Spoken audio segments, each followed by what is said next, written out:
I have a friend who is afraid of spiders. This isn't very unusual. A lot of people are afraid of spiders.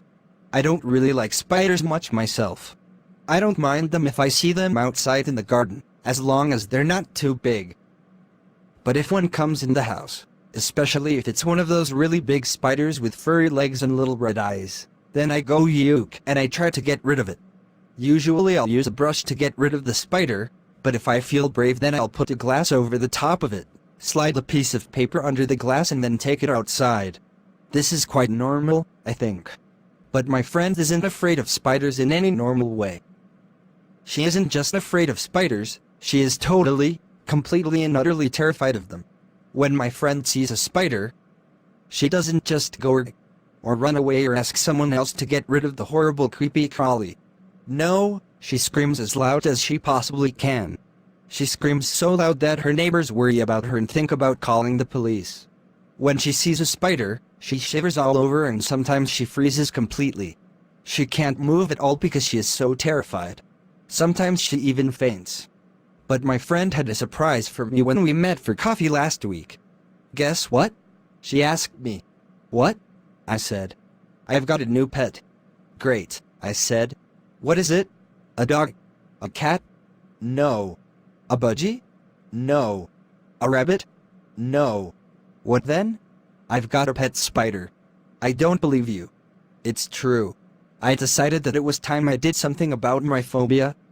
So I went to visit a doctor, a special doctor, a psychiatrist.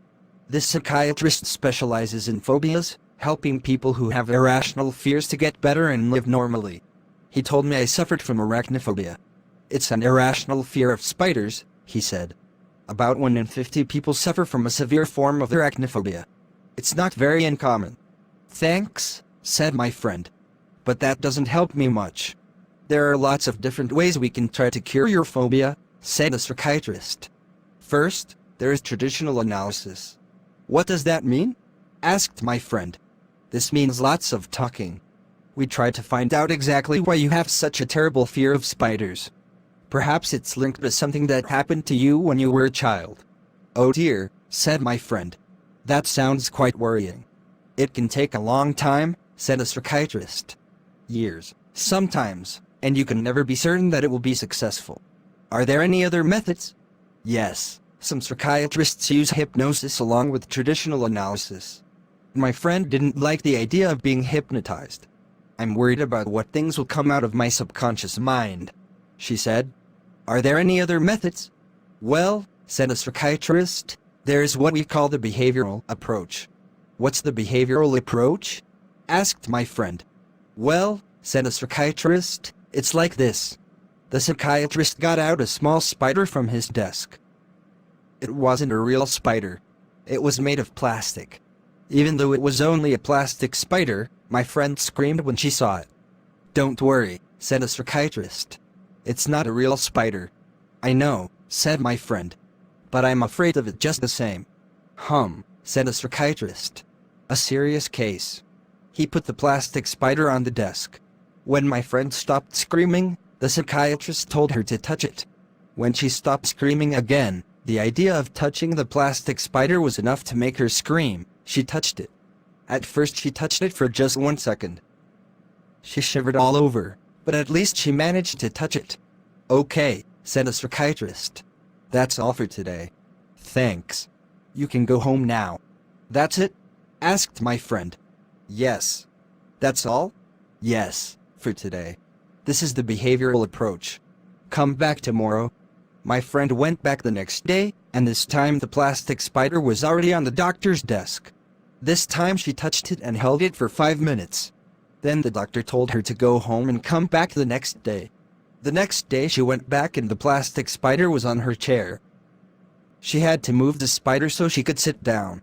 The next day she held the spider in her hand while she sat in her chair. The next day, the doctor gave her the plastic spider and told her to take it home with her. Where do spiders appear in your house? Asked the psychiatrist. In the bath, usually, said my friend. Put the spider in the bath, he told her. My friend was terrified of the spider in the bath, but she managed not to scream when she saw it there. It's only a plastic spider, she told herself. The next day the psychiatrist told her to put the spider in her living room. My friend put it on top of the television. At first she thought the spider was watching her and she felt afraid. Then she told herself that it was only a plastic spider. The next day the psychiatrist told her to put the spider in her bed. "No way," she said. "Absolutely not." "Why not?" asked the psychiatrist. "It's a spider," replied my friend. "No, it's not," said the psychiatrist. "It's a plastic spider. It's not a real one." My friend realized that her doctor was right. She put the plastic spider in her bed and she slept there all night with it in her bed. She only felt a little bit afraid. The next day, she went back to the psychiatrist. This time, she had a shock. A big shock. Sitting in the middle of the doctor's desk there was a spider. And this time it was a real spider. My friend was about to scream and run away, but she didn't. She sat on the other side of the room, as far away as possible from the spider, for about 5 minutes, then she got up and left the room. The next day she went back, and this time the psychiatrist let the spider run around on his desk. Again? My friend stayed about 5 minutes, then left. The next day she stayed for 10 minutes, and the day after that, 15. Eventually, the psychiatrist held the spider, the real spider with long furry legs and little eyes, in his hand.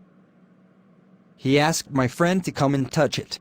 At first she refused, but the doctor insisted. Eventually she touched the spider, just for a second. The next day she touched it for a few seconds, then for a few minutes, and after that she held the spider in her own hand. Then she took the spider home and let it run around in her house. She didn't feel afraid. Well, okay, she did feel afraid, but only a tiny bit. "So now I've got a pet spider," she told me again. "Well done," I said. "There's only one problem," she said, and as she spoke I noticed that she was shivering all over. Then she screamed and climbed up on the chair. She was pointing to something on the floor. "Over there," she screamed. "Look, it's a beetle."